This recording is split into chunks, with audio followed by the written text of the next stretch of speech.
Hello and a very warm welcome to NARC Live on Wednesday the 19th of June 2024. Coming to you live from Norfolk on the east coast of England with Tammy M0TC. Hello. And me, David G7RP. Good to see you. On tonight's show, we have Anthony K8ZT and Dennis W6DQ. They're here for the third in a series of 4 talks on HF for beginners. We have club news with reminders of summer events coming in the next few days. And we find out what on earth is this. Thank you for joining us tonight.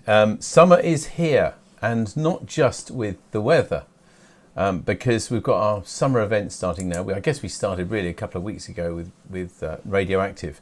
But this Sunday is Radio by the Seaside. It's our chance to get together, look at some of those pictures. I guess some of them, let me think, were they from last year? Maybe they were. Yeah, so it's a great bit of fun, very laid back. If you have a radio, portable radio that you want to come and try and use, that's great, but you don't have to. If you just want to get together with chums, we start around 10 a.m. It's at the Sea View Car Park, Water Lane at West Runton. There we are, the details are there. They have got a solid barrier now, the maximum height of 2.2 metres. If you've got a camper van or something, a day van or something like that, you're allowed to bring them in, but they has to fit within that 2.2 metres. So we hope to see lots of you there. I say loosely from 10 a.m, but of course you can arrive earlier than that. It's only £4 to park all day. So it's a very cheap day, really. There is a nice cafe as well nearby and toilets as well. You can get bacon rolls and everything from the cafe. So it's a good day out, and I hope you'll join us. It's, by the way, open to everybody, not just NARC members, absolutely anybody. We normally have members who come along from different clubs around the area as well. So we look forward to seeing you. That's this Sunday. And this Monday, the day after, we've got another one of our first summer events, and it's our fox hunt. Our friendly fox hunt, in fact, the first one. We call it friendly because this one isn't for a trophy. This is really a chance to try your equipment out. Excuse me. Now we're going to start from Thorpe Recreation Ground, which is where we regularly go from now, at 7 o'clock time, although if you want to arrive a bit earlier and check some equipment, that's fine. But the hunt starts at 7:30. For those of you who've never done one before, there's a couple of things you need to know. Firstly, we do need to have 2 people per team and at least 1 charged working mobile phone between you. That's a safety aspect. It's not a race. This is definitely not a race against time, and you shouldn't race. It probably would invalidate your insurance, in fact, if you did. So this is just a competition to find the fox who'll be transmitting, probably on 145.225 megahertz, as long as nobody else is on that frequency. And the fox this year is last year's winners, which was the Bitten DX team. So they will be the fox. They're hidden somewhere in Norfolk. I have no idea where, literally. I've done a radio check with them on Monday. I went to Thorpe Recreation Ground and did a radio check for both the places, both for this and the trophy. But that's all I know. It's just that the signal came in, but I didn't have any DF gear with me or anything like that. So all set for Monday. And the hunt will start at 7:30. We hope to see lots of you there. And just to remind you then that we also have the Barford Radio Rally on Sunday the 7th of July. I've mentioned this before. Just an idea of timetables, really. If you are selling something, and by the way, the inside tables for the hall have all sold, so we can't let you have a table inside hall, but you can have a large pitch outside. We invite traders to arrive from 8 o'clock. Helpers only, please, from 7:30, and lots of you wrote to me following my last email newsletter piece, which is great. Traders from 8 o'clock, and then visitors are welcome from 9 o'clock. That does just help us get organised. I know people are keen to arrive early, but if you do it, it just means we haven't got time to mark out the field and everything else. So we hope for a good event there. That's a few Sundays' time, Sunday the 7th of July. That's quite a lot to be going on with. Let's have a look at some of your members' news now. Now, a few weeks ago, Bob G7JTZ let me know that our good friend Paul, who I think is Foggy, isn't he? I'm trying to remember which. Oh no, I can't remember which. They're part of our summer wine team. Anyway, they let me know that he's got a new television. Dun dun dun. And this is it. Now you may wonder what newsworthy about just saying one of our members has got a new telly, and Bob took that picture. Well, for a start, the original television was quite large and quite old. I mean, to give you an idea, this is a picture that we found of them taking the TV away from Paul's house. That's pretty large, isn't it? And poor old his wife Elizabeth just can't get used to the bright colours and things on there. I don't know whether it was a 405 line old CRT set or something, but this is a picture that Bob took through the window, I think, of Elizabeth, as we call her, Paul's other half. She was having to wear her sunglasses because the telly's so bright compared to the one they've had. That's true, I believe. She does wear sunglasses for it. It's amazing, isn't it? Now, what nobody knows, what Bob and Paul don't know, they knew we were going to show these pictures tonight, but what they don't know is, I know what happened to Paul's telly. Because actually, it was a couple of days later that Tammy and I went to see a certain concert by a certain group called Take That at Norwich City Football Ground. And there, on the stage, was Paul's telly. Have a look at this. And that is genuine. That is... Honestly, isn't it, Tammy? That was their set. Incredible. So there we are, Paul. Your telly did get to good use. Looks like they're not getting a very good picture on it now, but anyway, that is genuine. That was at Norwich City, Carrow Road, a couple of nights later. Lovely. Thanks very much for that. Now, we've also heard from Bob, G6PWS, who said he's just had a great weekend with two of his friends, Batman and the Bird Ringer, apparently. That's what they're called. It's a fabulous time, but he can't divulge where. Anyway, here are some of the pictures that he sent to us. Now, I've got some captions if I can get these. These are some birds that they had to put rings on. Yes. These ones. Pretty, aren't they? Yeah, they're ready to be ringed. I think the one's on the left, and the other one, the adult was ringed as well. That one as well. Now, this is on the right, a red kite about to pinch barn owl's prey. And then on the left, never been filmed before, but Bird Ringer did. Look at that. Amazing, isn't it? That is really a stunning picture. There's a little fledgling, little robin. And last but not least, a robin chick fledge. Wonderful, Bob. Thank you very much for sharing them with us. Okay, that's the members' news. Yep. Over to Little People, Tammy. I have no idea what you're going to show this week. People, here's the Little People for this week. Do you want to have a bath? Do I need a bath? Well, maybe. Look, because this is a big hint to your husband. Oh, yes. That looks a bit like our phone as well. It's cool, isn't it? It is cool. That is different. Miniature-calendar.com, a new picture every day, and Tammy picks one out for us. So, okay, I'll have a show in the morning, right? Yep.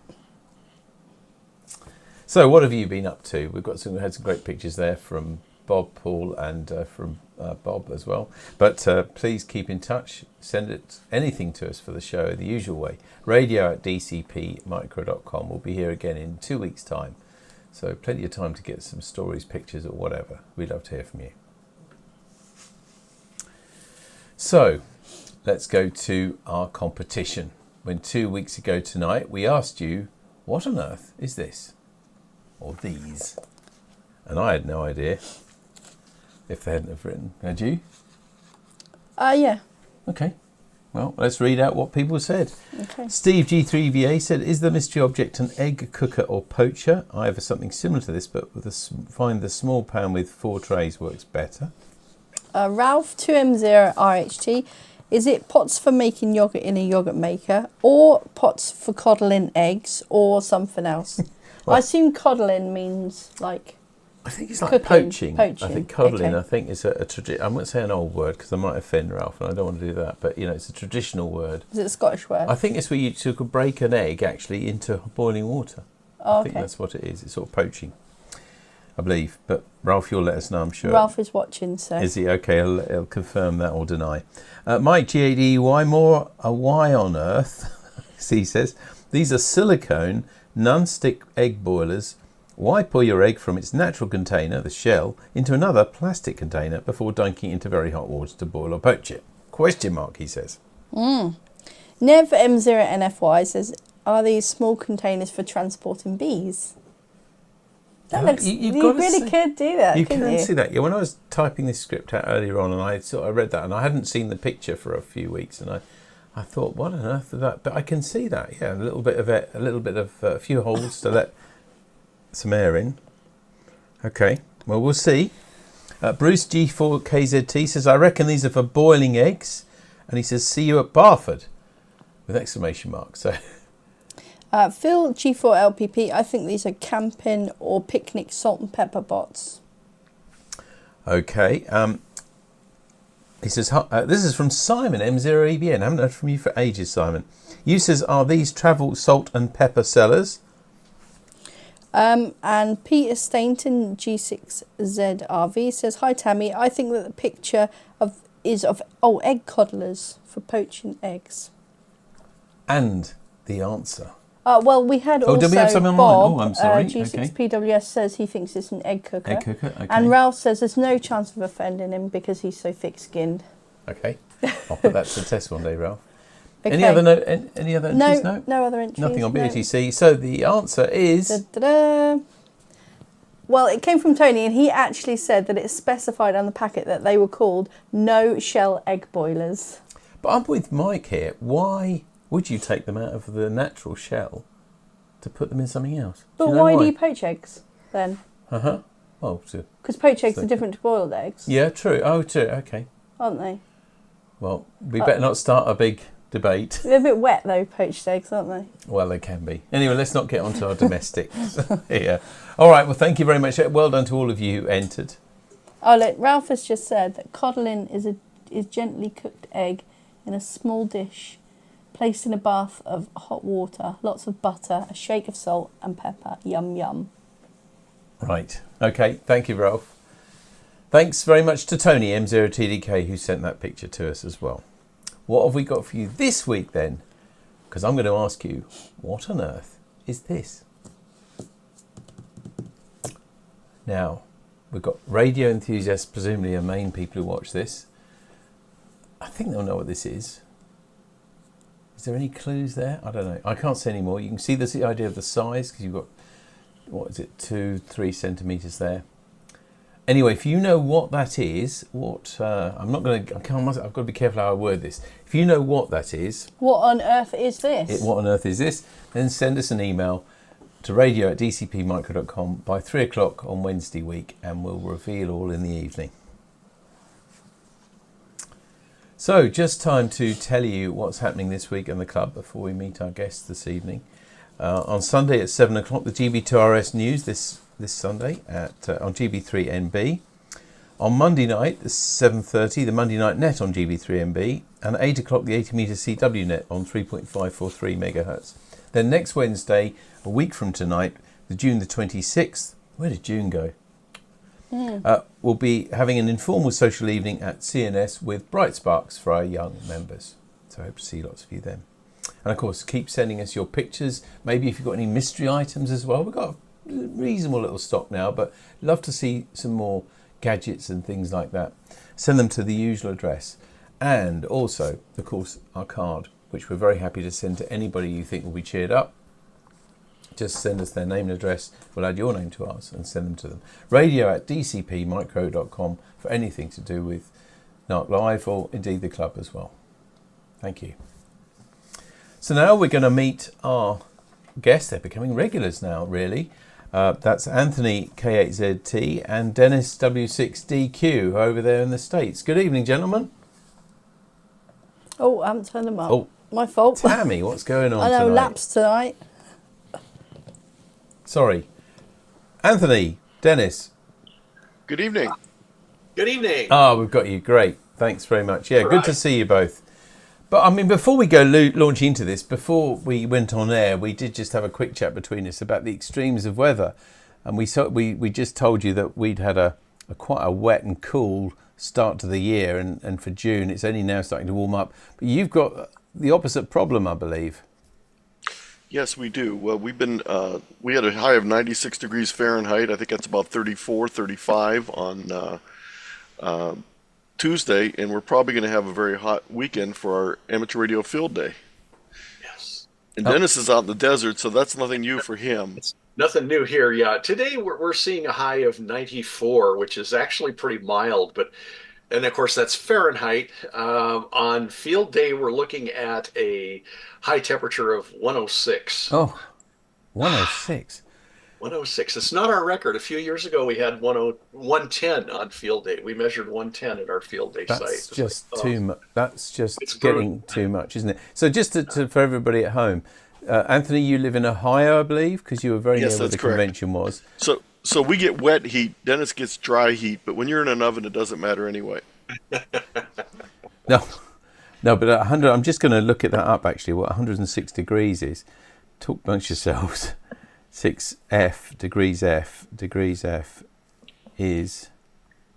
Let me see what that is. 41. That is high.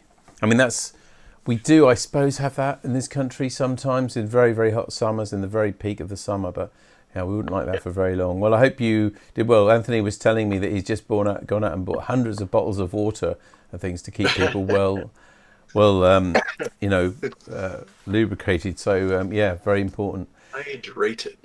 Anyway, yes. Okay, well, I'll leave it to you for part 3 of HF for Beginners. As always, to everybody at home, if you've got any questions or comments or anything to make to Anthony or Dennis, then please ask them and we'll read them to them at the end. But now back to you. Okay, and there's our screen. A very good screen is shared. Well, good evening, everyone. This is part 3. I'm Anthony Luscre, Kilo 8 Zulu Tango. And I'm Dennis Kidder, W6DQ. This is my contact information and my shack. This is Dennis's. And my And as lovely usual, wife, yes, KF6QNG, Lisa. and as usual, our slides are full of links that you'll want to be able to click on. You can get to those at tiny.cc/UKBGHF, or you can shoot the QR code. We'll also have this available at the end for you to shoot if you'd like. We're going to cover today setting up your radio, HF challenges, computers in the shack, and what else. And we're going to start off with Dennis. Oh boy. So you hear the term Radio Shack, and as we have here, shack is a term of endearment. We use it as hams for many years, but the term actually goes back to the early days of wireless, when the wireless station was being added to a seagoing ship, and they would just build a little shack on the deck, and so it got called the Radio Shack. But other than that, it refers to where you keep your equipment, your radio, and any other accessories, where you have them all installed. And it can be in the house, it can be in the garage, it can be a shed, it can be in a separate. My Radio Shack here is actually a separate building from our house. We can put it within our home, basement, spare rooms, den, bedroom, all of those. It doesn't really matter. And there's a great example of an old Radio Shack. So, yeah, and of course, if your space is limited, you can use enclosed storage, so you have it safe and secure, like putting it in a closet or something like that. These are examples of radios that are put within a roll-top desk, a console, or a rack. So you want to consider things for when you're locating your shack. Noise and privacy, of course, both for yours and those around you, because radio can be noisy. And if you have folks that are wanting in your home that are wanting to sleep, and you want to get on the radio at 2 a.m., yeah, you need to do something about that. Headphones work. But power is also important. Sufficient AC service to the area, typically not a problem for a simple 100-watt station, of course. But if you're running an amplifier, you may require, well, see, now you have 240-volt mains already in Great Britain, so that's not really an issue. Here in the States, our mains power is 110 to 115 volts and 220. 220. We use 220 to run our amplifiers if we need the higher powered circuitry. Um, Desk or countertop for equipment, and a desk works great. You have to have safety, in other words, isolation of the station from infants, children, and especially pets, because they are very curious about things that they can get into that they shouldn't be getting into. The other thing you need is access outdoors for antennas. You might possibly have an antenna indoors. A lot of stations do that. They'll have an antenna in an attic space or something like that. But generally, you have to have some type of access for outside antennas and being able to ground your station. And of course, you need personal comfort to dealing with heat, humidity, dampness, and especially here we have when it's 100 degrees outside, we have a nice air conditioning system right here that keeps the room very nice and comfortable. Right now at about 78 degrees, so it's quite pleasant in the ham shack here. Okay, other considerations that you have to think about. You're going to be if you're going to be on the radio, you need to be there for a long time if you're doing contesting or what have you. So having a comfortable chair and this chair, you take a look at it. I've had this chair for a very long time and it's well worn, but it's quite comfortable and I do like it. And it is a rocking chair, but I've got it locked up so that so I kind of stay in the right spot here, not moving around. You also might want to have a workshop, and that is the case here. We have a separate room that is a shop area for doing repairs and soldering and building kits and what have you, testing equipment. We have a good supply of test equipment in our shop. You might want some wall space for things like a clock, maps, charts, things like that. You might want to display QSL cards. We have QSL cards on display. You can't quite see that. Oh, there they are. QSL cards on the wall here in the this is my office in my ham shack. Of course, you want to have storage for accessories, books, supplies, bookshelves. We've acquired quite a few books over the years and have a lot of shelf space for putting the books out. It takes up some room here. And of course, you want to have, if you're using a computer, such as we are here, you want to have access to the internet for your computer. In our case here, everything is hardwired. All of our computers, we have a number of them here in the Radio Shack, and they're all on wired Ethernet. So we don't like RF flying around in our Ethernet in our wireless systems here. And just to remind everyone, if you see this font, you can click on it. It will take you out to a resource, in this case, a resource on QSLing. But just a reminder about that. So we talk about where to put your Radio Shack, and I'm going to switch over. What's that? Yep, this is me. Oh, that's you. Yeah, you start here. So if your space is limited, you might want to consider what I refer to as a rapid deployment type Go box. This is a Go box where everything is all hooked up. You just simply flip open the lid and you're ready to operate, as opposed to packing it in Pelican cases and we have to assemble it. So actually on the far right here is my first shack. When I got my license in 1981, we were living in an apartment. There was no place for a Radio Shack, so I put my equipment into a wooden box that my father helped me build with a handle on top. I was able to take this out of the closet, set it on the table, connect the antennas on the back, plug in the power, and operate with this without having to spend a lot of time. Over the years, I built a number of Go boxes. This is my current Go box, the second one from the right, that has my KX3 in it, and this is what I use for field day and POTA operations. I even had one with my first K8ZT in it. Here's one that's in a commercial box. There's links on rapid deployment Go boxes and also on amateur radio grab and go boxes with lots of information if you want to build your own. And one of the things a lot of people think is with a Go box you're going to be taking it out in the field, but many people just want to take it from a closet to a table or maybe outside into the garden to be able to operate when the weather is nice.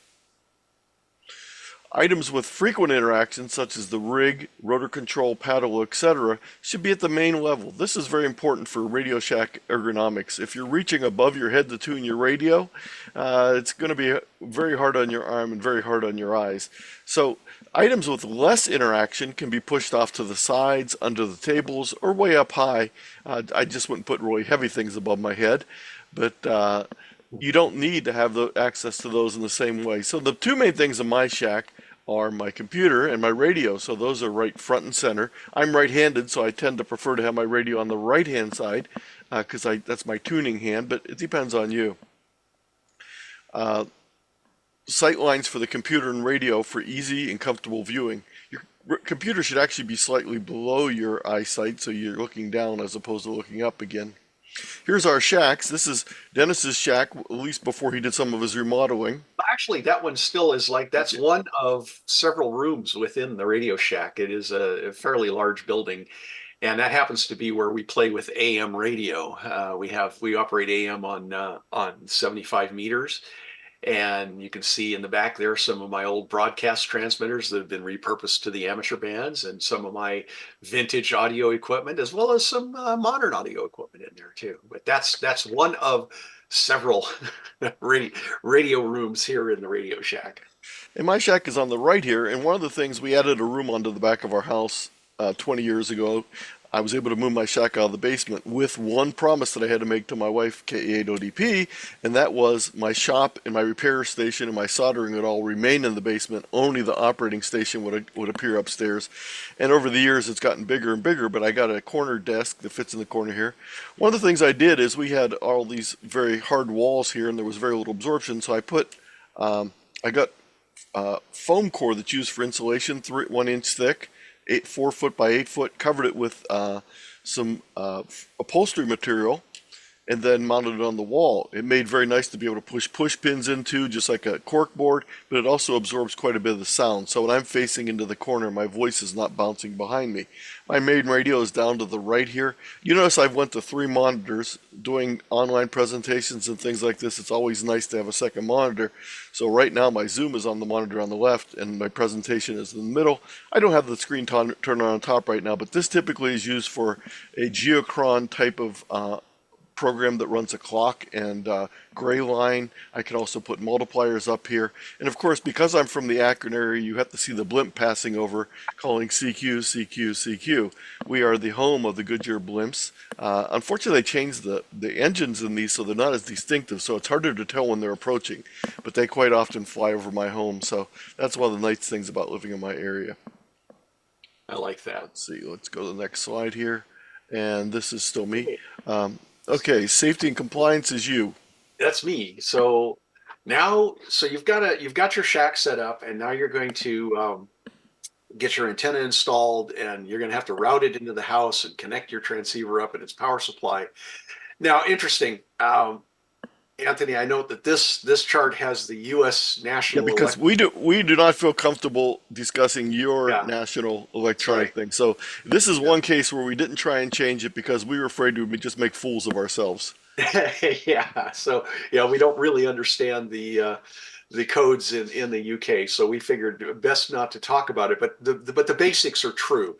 No matter where you live, you need to have what we call here an antenna discharge unit. That's basically static protection, lightning protection, this type of thing, or what they call an SPD, a surge protection device. And these are readily available on the internet from various suppliers. But we'll talk a little bit more about that right here. So these are typical antenna discharge units, and these use what are called a gas discharge tube. And if they get an over voltage, they're set to a particular voltage. If the voltage goes over that level, this thing will essentially present a short and ground out the signal. So if you get a nearby lightning strike on your antenna, the idea is that it grounds out the signal and grounds out the induced voltages on your antenna into your coax, so it doesn't make it to your radio. And these are examples. The one on the in the right is very common. Polyphaser, which is a very well-known brand.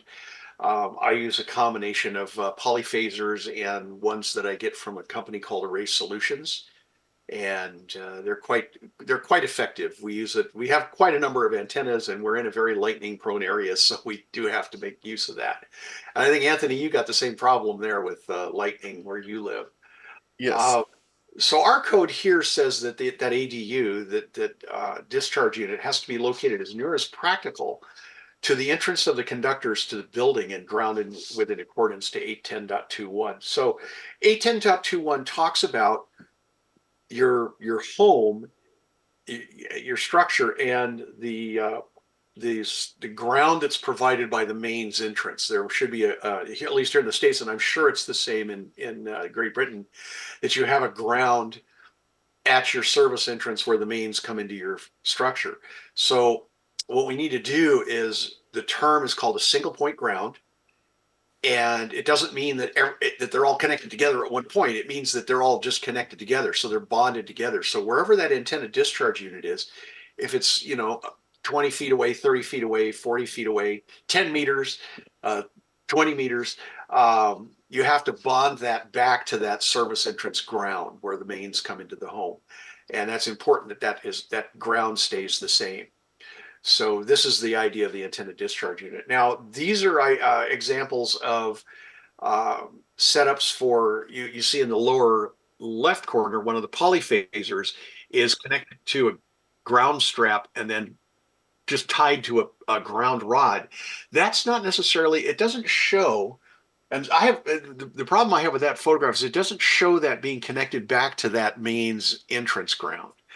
Now, So there should remember, be, that's also looking down, just so it's that we're not. looking down. Yeah, Yes. that is looking down on it. Now I see a couple of cable clamps on that picture. So I'm not sure the source of that picture, Anthony, but there could be cables underground that tie it back to the mains ground.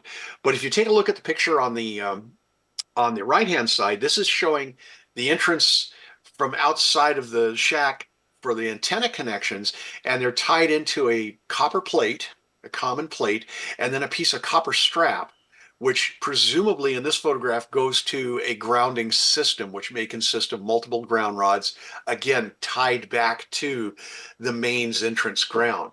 Now, the one in the upper left would be something you would install near your desk, your operating position, and you would connect that to that same ground, that common ground system, but you would connect your radios to this what we call a bus bar. And so that's a common ground for everything to go to. You might have, if you like me, you've got multiple desks, you have to have multiple grounding bars. So what we've done is we put together a number of resources. You can click on each of these. Some of these are US based, but there's a lot of information here on RF exposure safety. We've been talking so far about AC current safety, but these have to do with RF exposure safety. And that's very important that you be able to meet those criteria. Again, we did not want to mess with the UK because we don't know exactly what the criteria is, but we've given you a number of resources on RF exposure here. You're still up, Dennis. I'm sorry to jump in. So yeah, we talk about earthing. Two types of earthing. You hear these terms: electrical for electrical safety, and they're going to follow the local regulations and construction, local building codes, as we call them here. And of course, in addition to safety earthing, we have RF earthing. And this is to prevent interference, things like stray RF in the shack, et cetera, et cetera, et cetera. These two are not the same. They behave differently and they have different requirements. So this, as it says here, the distance between the equipment and earth is important for the RF ground. If your ground wire is a particular length that happens to be resonant at a frequency that you're operating at, and if it happens to be like a quarter wave resonant, it's not going to exist. It's basically going to look like an open circuit. So it's very important when you do earthing and grounding that you do that properly. And we've given you a couple of references here. Ward Silver, N0AX, who is a well-noted author with the American Radio Relay League, has published this great book on grounding and bonding. And he's also joined us on Rat Pack. He's been on Rat Pack in the past. You can find his talk on. Is that the video that's there, Anthony? I think that is the video to his talk. Okay, that is the video to his talk on Rat Pack, and it's wonderful. He is a noted authority on grounding and bonding, so I have a lot of respect for the man. And of course, he has a write-up, as Anthony's added here, a link to UK safety information. So I would check that out. And this was an addition to his book, and this talks about UK safety. So there you go. I think you got one more slide. One more slide. Steve Katz.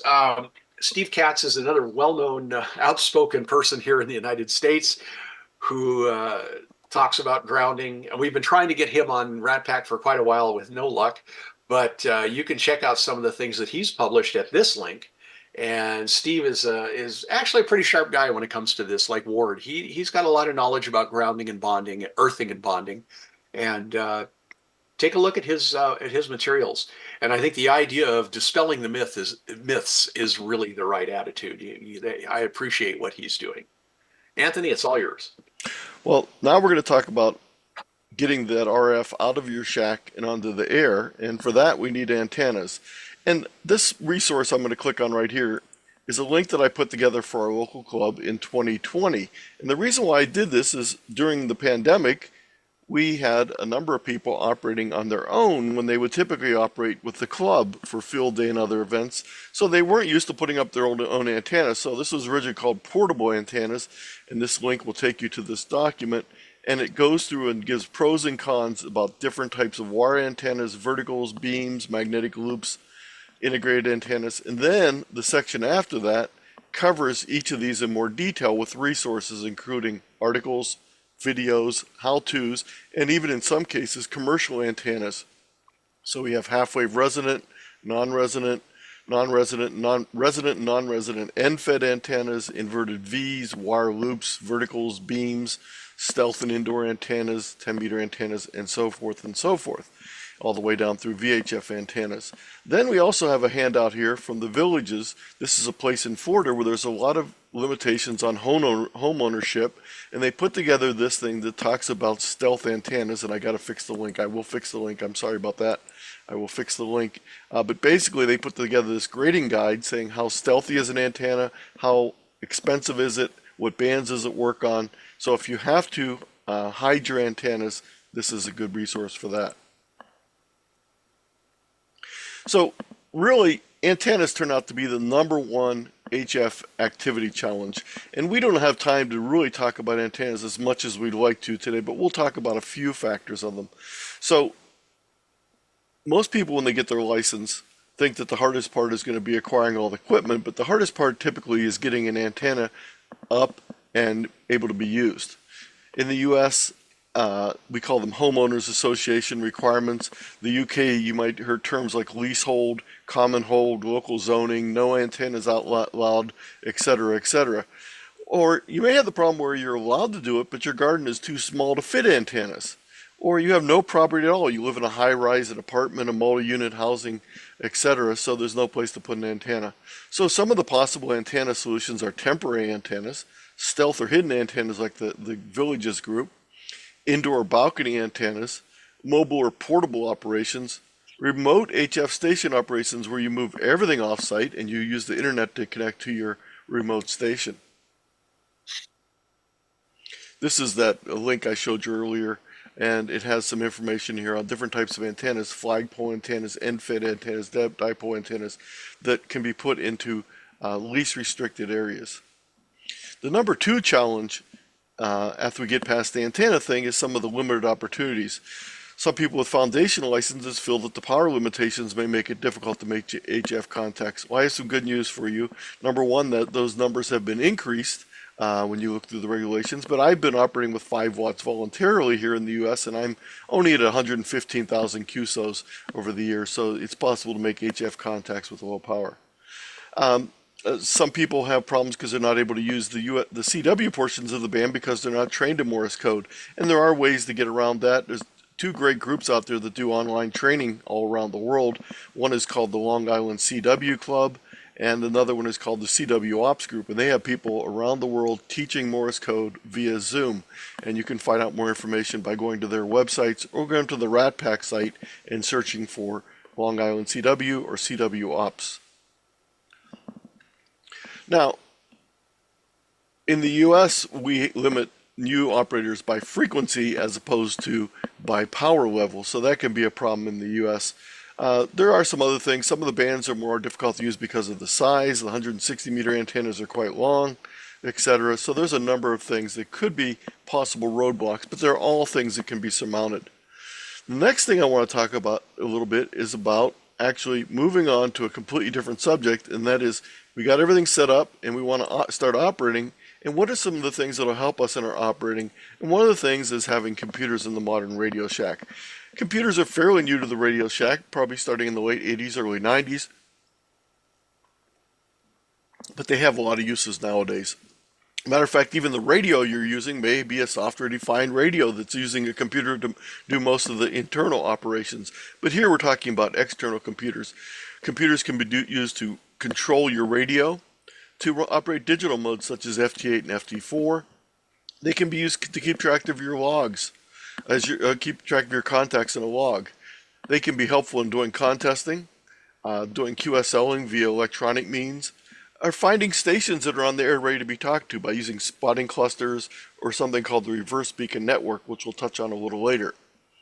They can also be used as a band scope. Some radios have outputs that you can output them to your computer and have a secondary band scope. And sometimes they can simply be used as a monitor to reflect the displays of the computer in a larger scale. So the whole idea of controlling the computer, the radio with the computer, is called CAT. It stands for Computer Assisted Computer Assisted Technology. There's also the ability to use the computer to program memories in the radio to update firmware. Firmware is a fairly new thing. Years ago, once you bought a radio, that was the radio you had, unless you went in and made internal modifications with soldering and other things. But nowadays, new features are added to radios by using firmware updates. So having a radio means that you're going to need to update the firmware at some point in time. So having a computer capable of doing that can be very helpful. Audio in and out from the radio to the computer for things such as FT8 or WinLink are very important, and that's usually accompanied with a sound card. Now, many radios have a built-in internal sound card that allow you to make one connection to both control the radio and to get those internal and external sounds going both directions. Other ones may require an external interface, and that's not difficult to do. Some other things that you might control with a computer might be pointing your rotor, changing antennas, doing an antenna tuner, etc. Now, as far as computer interfacing, there's a couple different types of interfaces out there. Most currently production radios use simple USB connections. This is something fairly new, that before there was a bunch of other varieties of things out there.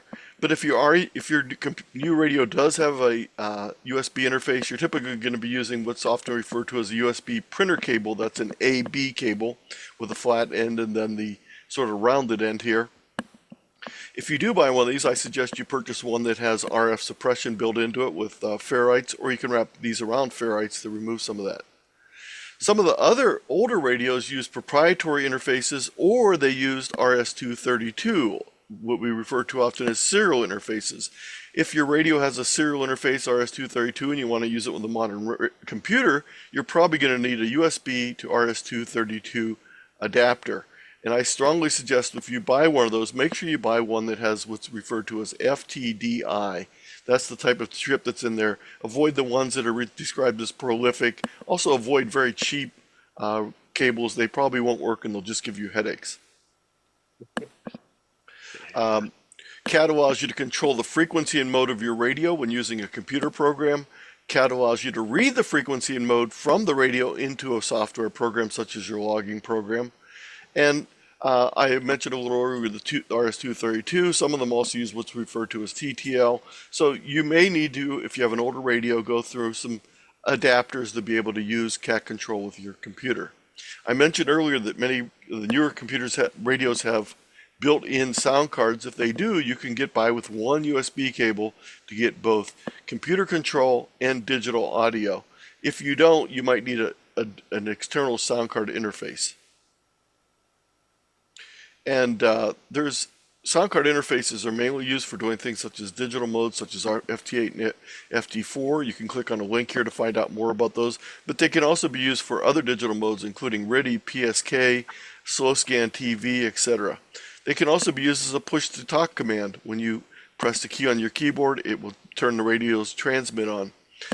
Some radios can also use the sound card interface to provide connections between them. Here's some examples of an external sound card interface, and there's a bunch of links here on more information. I'm going to skip over a little bit of this. Also, if you're interested in FT8, FT4, we're not going to have time to talk about it specifically today, but I have a slideshow and a video on that. If you're interested in WinLink, which is a protocol that's used quite a bit in emergency communications, it uses the same type of technology as FT8 and FT4, that internal sound card capability. You can find out more information about that. Now, I keep mentioning this idea of having your computer interface to your radio and having sound card capability.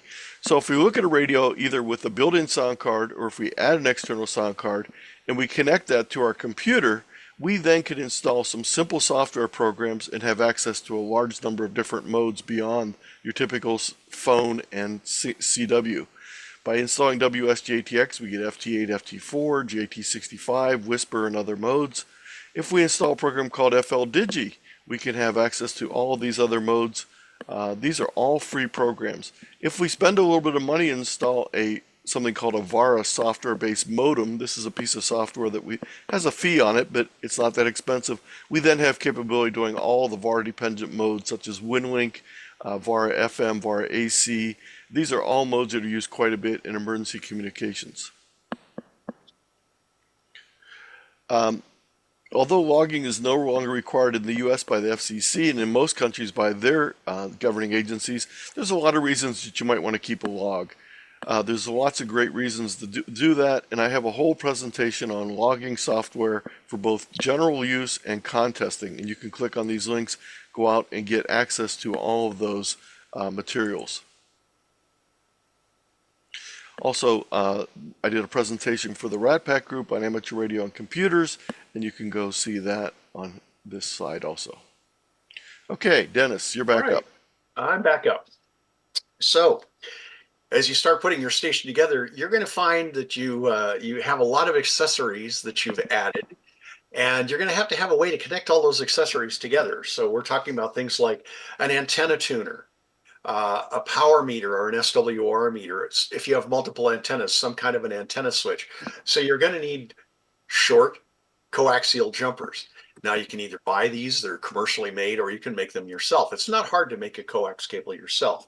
But the other thing you might run into is different pieces of equipment have different types of connectors. And I brought these in here. There's a handful of different types of coaxial connectors that go between all kinds of different things. It's nice to have a good supply of those between UHF and BNCs, SMAs, type Ns, all of this stuff, because you're going to run into all of them as you progress. So different types of connectors. We mentioned a barreled connector. This is a typical barreled connector. If you can see it in the image there, it allows you to hook two pieces of coax together, just connecting them end to end. And those are really useful using the PL259. And that's that type of connector. The PL259 looks like this right here. That is a PL259. And of course, we have, I've got examples of short jumpers. These are some jumpers. These are actually soldered type connectors. These get soldered in. They're a little bit more difficult to install, the soldered connectors. But I also like the easier ones to use are the crimp connectors. These are crimped connectors. They work just fine indoors and outdoors. And this is, again, a UHF type connector. And this is some 50 ohm half-inch coax. So this would be something I'd use to go from inside the Radio Shack somewhere out to my antenna switching and my lightning suppression, and then out to the antennas out in the yard here. So thanks, Anthony. You can switch that back to the chart there. So there you go. Other things you might need: tools. We always find we're just talking about installing coaxial connectors. You've got to have tools to do that. Things like a soldering iron, even to just do maintenance. If you want to repair your own equipment, soldering iron, solder, and flux. Most solder these days has flux built in. It's part of the solder, but you can use solder, liquid solder if things are kind of hard to put together. I use a lot of liquid solder flux on projects. Wire strippers are really handy. Makes it much easier than trying to use a knife or a pair of cutters to strip the insulation off.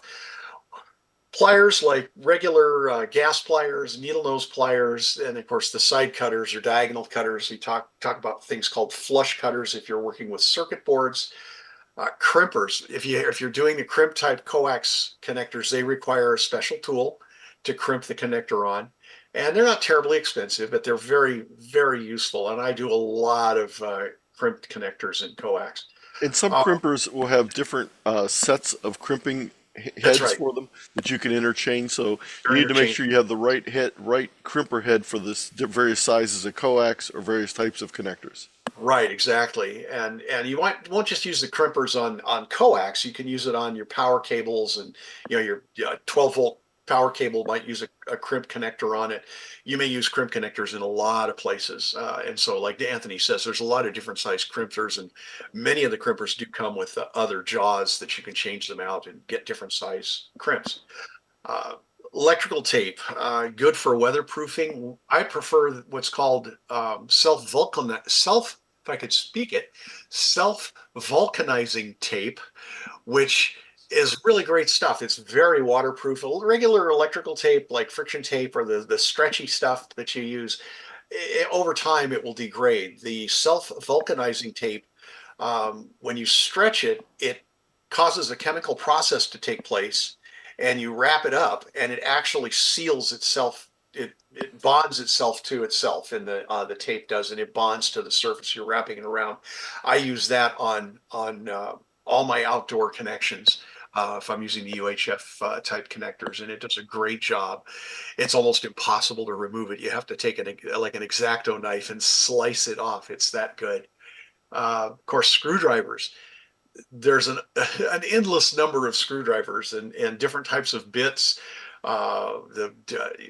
Your basic slot screwdriver, your basic Phillips screwdriver, but we've got Torx and Allen, Hex, Bristol, all these different types of screwdrivers.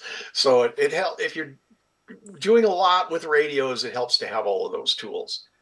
I just want to mention something real quick here, Yeah, go Dennis. ahead. You talked about the self-vulcanizing tape. That's what I also use. There's another thing that you might be tempted to use called coax seal, and it's a black putty type of thing. It is unbelievably difficult to remove later on. If you do decide to use it, put a coat of regular electrical tape below it first, then cover it, because that's the only way you'll ever get it off. I have it on a couple coax connectors that I regret ever getting it on because I have it on many of my shirts now also. So I would Yeah. avoid the white and red box coax seal and go with the more self-vulcanizing tapes. Yes. And yeah, that is readily available. And I agree with you on the coax seal. A lot of manufacturers include that with their antennas, and I immediately bin it when I get it. So there you go. So other things you might need: test equipment for doing test and measurement of VOM, a volt ohm meter, or what we call a multimeter. In this case, we're showing a digital multimeter. Uh, you can measure voltage and resistance with that. You can measure continuity, open circuit testing, polarity. It's really great for doing that type of testing. This is a digital meter. You also might want to consider having an analog meter if you do any type of work on a radio, on radio yourself, like tuning a radio up, working on it and tuning it up. An analog meter is great for that because you can really see subtle movements of a voltage level with an analog meter that you don't see with a digital meter. So calipers, any kind of scale you need to make measurements. Calipers are great.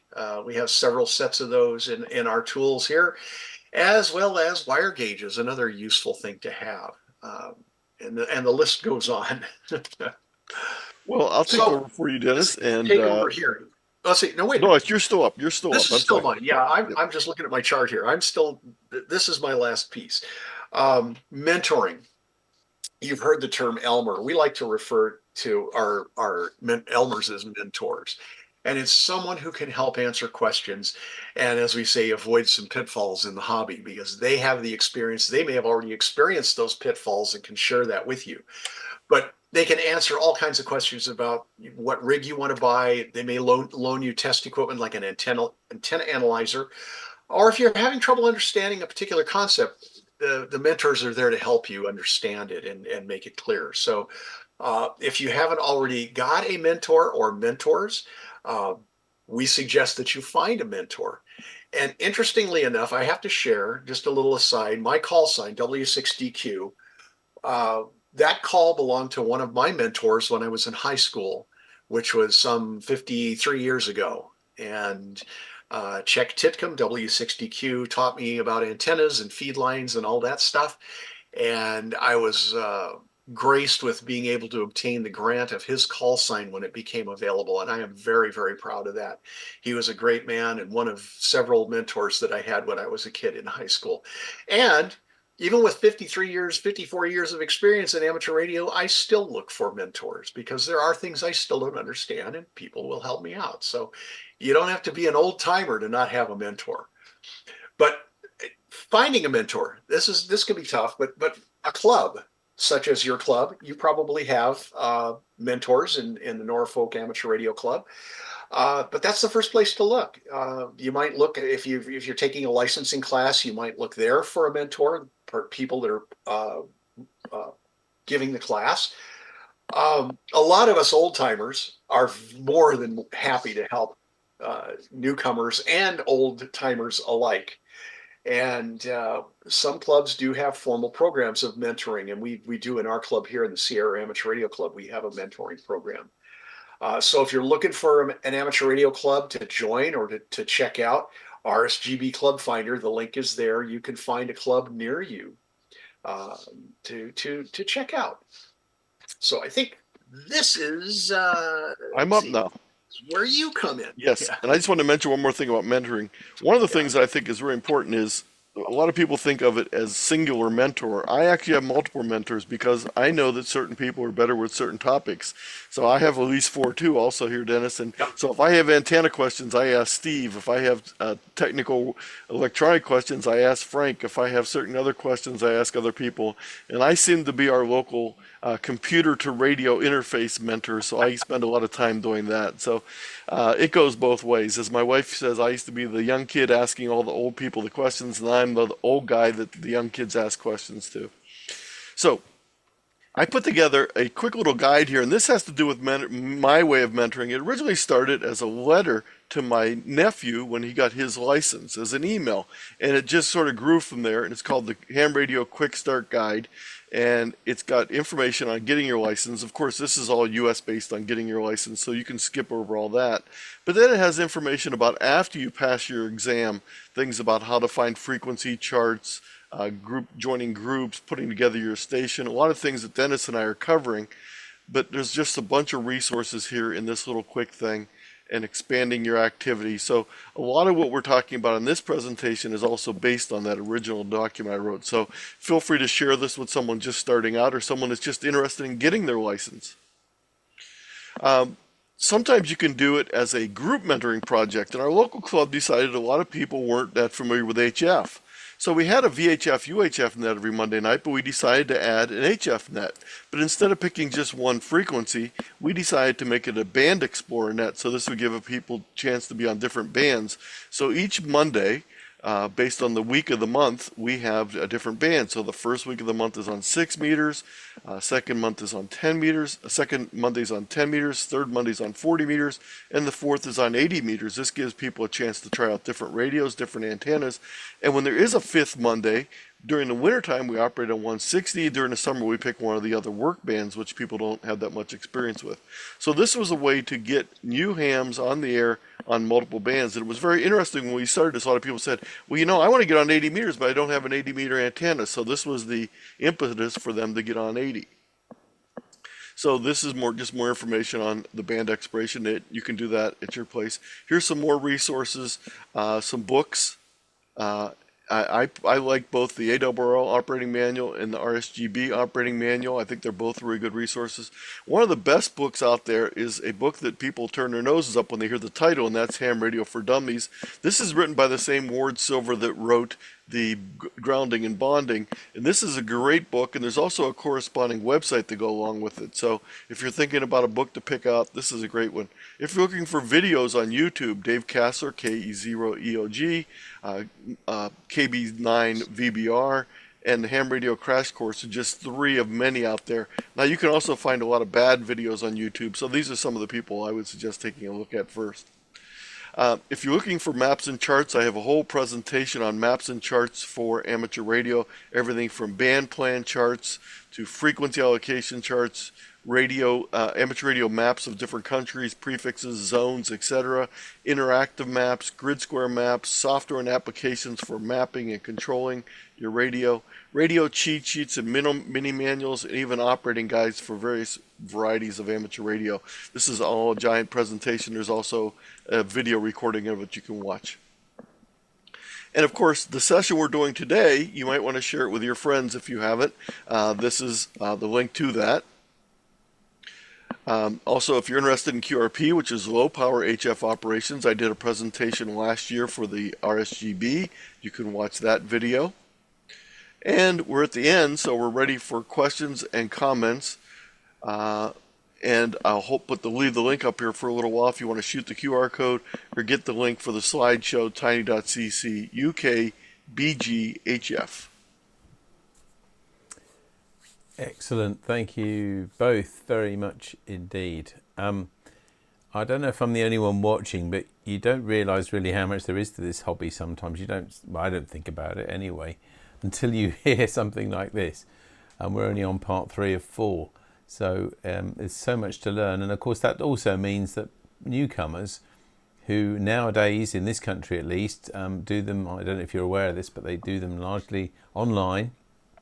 And the days of them having to come to a club to have practical assessments and things is gone. So a lot of people take them online, they get the license, but they won't have had any practical experience, which I think is what you're showing us tonight, with things like connectors and what sort of connectors to use. So we're really grateful for that.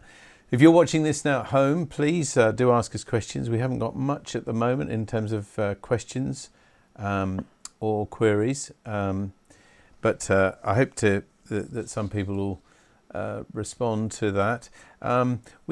You mentioned, by the way, self-vulcanizing tape, I think. I don't know it as that here, but in the UK we call it self-amalgamating tape. That's, I guess, exactly the same thing. But same thing. Yeah, that would be it. Yeah, I've never heard it called vulcanizing over here. That's a term that I picked up, and I continue to call it that. But yeah, that would be the same exact thing.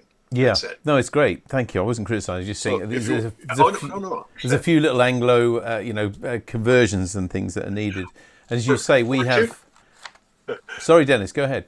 I was going to say we're two countries separated by a common language, right? Well, yeah, that's the irony, isn't it? But yeah, no, but and there's a connection to my location because the term vulcanizing was actually invented in Akron, Ohio, by Mr. Goodrich. In the Goodrich Rubber Company. It's a combination of rubber latex, lead, and other chemicals, sulfur and a few other chemicals, and heat causes the rubber to form. But right now, I'm sharing on my page here, this is an example of the type of things we're talking about. This tape, when you pull it, will self-adhese, and it also is stretchy, so it will seal very well. This is the stuff I was suggesting you avoid. This coax seal, when you roll this out, it's a putty-like substance, and it's very, very difficult to remove. Although it is very effective, but it is difficult to remove. So if you are going to go this route, make sure you put regular tape underneath it. That'll allow it not to stick to the coax and never be removed again. Yeah, that's an S. I guess you do want it to be permanent. Yes. Actually, during your talk as well, at that point, I messaged Kevin M0UJD. Because there's also a sort of superior type of tape called, and I couldn't remember what it's called, which is why I messaged him, and it's called Alpha tape, ALFA, which I think is a kind of trade name. I don't know if you've heard of it, but it's even better. It'll even seal things like pipes leaking. You can literally wrap it round, and within 10 minutes or something, it'll seal the pipe. So, but again, it's a bit like you're saying, it's pretty permanent. You've just got to cut it away if you ever want to remove it. Cut it, yes. But it's very, very good for joins. Although I guess all of us as the radio amateurs, and ideally we shouldn't have to have joins, at least in the middle of the garden or something like that. So. Well, it's good where like if you're connecting up to an antenna outdoors, you have a UHF connect or one of these PL259 UHF connectors. These are not waterproof. So it's a good idea to seal that connector up where you connect up to the antenna because it is exposed to the weather. So it's kind of important to have that seal on there. Otherwise, it'll degrade the coax. And this is one of the little things that it's great to have a mentor for because they'll come over and look at your work and say, that's going to be a problem before you put it up in the air at 50 feet. So, yes, this is the little subtle things that you get from having a mentor and having experience. Dennis and I are both 40-year plus hams. So Dennis is a 50-plus year ham. I'm only 43, so I'm just a newcomer. But these are the sort of things you learn over the long haul. So don't be afraid. You're just a youngster, Anthony. Yeah. Yeah, I mean, I have to be honest and say that we don't in Norfolk Amateur Radio Club have a formal mentor scheme in that we give people specific labels and things for that. However, and another term years ago was it's just gone from my head. Elmering. That was the term. Yeah. We don't really have that, but there are lots of people on hand, and I hope for those of you members watching, and you just not, maybe you've just started this hobby, it's easy for us, people who've been in the club and in the hobby for a long time, just to take for granted the sort of knowledge that Dennis and Anthony are telling us. So please ask us, even though we may not have a formal mentoring scheme, we definitely want to help. And this is why this talk's great. In fact, talking about that, Martin G6W WNN says, another great presentation, a really good refresher for me, having been away from the hobby for 35 plus years. So just as you're saying, and I guess a few things have changed for you, Martin, as well with the radios and things. Although one thing that I think most of us would agree, and haven't changed much anyway, is the antennas. But certainly the use of computers with radios and things has. Just while we're waiting to see if there's any more questions, if you want to pop this quickly up on the screen, this is what we're going to be doing for our 4th session. We're going to be talking about establishing your HF presence. It's a lot different than being on the local repeater with VHF and UHF. We're going to talk about how you can expand your scope and get involved in multiple modes, multiple different bands. Expand your playground by getting different places you can play radio, including things like POTA and SOTA and portable operations, competitive activities and award chasing, different specialty groups, not just regular amateur radio clubs, but specialty groups like a QRP group or a 6-meter group or something like that. And how do you keep up with amateur radio news besides watching this wonderful show that we're on right now? Yeah, absolutely. We've actually as well. We've just got a message from our Scottish correspondent, Dr. Ralph, and I'll tell you why. It'll be obvious why I'm mentioning Doctor in a moment. Dr. Ralph Harkness, 2M0RHT, who says it should be illegal for people to cause a poor Scotsman to become envious. My shack is in our morning room, which doubles as my consulting room and my den. The butler is only allowed in to fill the port decanters. I've got a horrible feeling we're just living up to every UK stereotype that you guys will have seen. Well, our butlers bring in bourbon for us. Bourbon. Yeah. He says, I'm sorry I can't help it. Another helpful talk with many excellent hints and suggestions. Absolutely. Well, we don't have any other formal questions for you, but I don't think that should be seen as a bad thing. I think it means that you're covering lots of things and giving us lots of things to think about. And we're looking forward to the next 4th and final part of this, when I guess you'll be wrapping everything up and maybe just going over some things as well. So it's been great to have you here. I don't think I've written a few notes of things down here, which I noted tonight. You did talk briefly about connectors and things. Obviously at HF, I guess the PL259 is the one that people use. But obviously there are other connectors for higher frequencies, particularly the N type, I guess. But at HF, a PL259 is good enough, isn't it? Absolutely. Yes. In fact, interestingly enough, people see the UHF connector and they say, well, why is that called a UHF connector when we only use them up to about 30 megahertz? Well, at the time it was developed, that was considered UHF. So in the late 30s, early 40s, UHF was a fairly low frequency, and nowadays for actual UHF, if we're operating at UHF frequencies, we'll use a Type N or BNCs or SMAs. Those are the types of connectors. Yeah. And David, if we could share the screen again, if you could share my screen with the group. One of the slides we buzzed by about 4 slides from the end was this thing talking about how you could share this with your friends. And when you click on this link, it not only has this presentation on HF, but when you scroll down further, you're going to see the VHF UHF presentation I did with Marty Wohl, N6VI. Now, we didn't do a UK version of this, but this has information like on using N connectors, SMA connectors, coax loss at different frequencies. So this is another series of 4 weeks. You can watch the videos that we recorded for the Rat Pack group, and you can go to the slideshow. So again, it's very similar to what we did with HF. But this one is done for VHF and UHF. There's not a UK specific version, but it's still pretty good to cover that material. And this was put together by myself and Marty Wohl. And there's 4 hours plus of video recordings and the slideshow to go along with that. So again, that's in our slideshow today.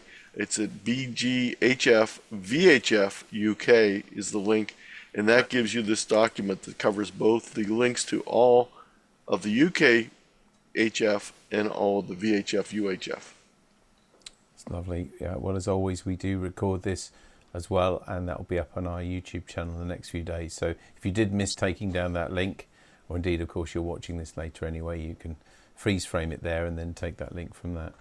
Once again, Anthony, a great evening. Lots of great comments from people. No other specific questions, but thank you for tonight to both Anthony and Dennis. And we'll look forward to seeing you again in 2 weeks' time. We'll see you on the eve of a certain holiday in the United States. That's right. On July 3rd. I cannot imagine what that is, but Oh, gee. well, we look forward to it. Thanks very much to you both, and Likewise, we look forward to that as well. Thank you so much. 73. great to see you. Thank you, and I hope the temperatures and things are kind to you as well, because they do seem very extreme. Thank you, David. Thanks again to Dennis and to Anthony for another great talk about HF. As I said, I really did not know there'd be so much to sort of get over in 4 weeks, and there's still things to come for next time. I hope you'll join us again then. Just to remind you what's coming up at the club for this coming week. On Sunday at 7 o'clock is the GB2RS News on GB3NB. On Monday, the Monday Night Net on GB3NB as well at 7:30. And at 8 o'clock, the 80 metre CW Net on 3.543 megahertz. And then next Wednesday, June the 26th, we'll be at the school, at CNS School, for an informal social evening and also Bright Sparks for our young members. And don't forget to keep sending us your stories and your pictures and everything. We'd love to share them with everybody. Until next time, though, from Tammy M0TC. Bye-bye. And from me, David G7RP, take care of yourselves, look after each other. Bye-bye.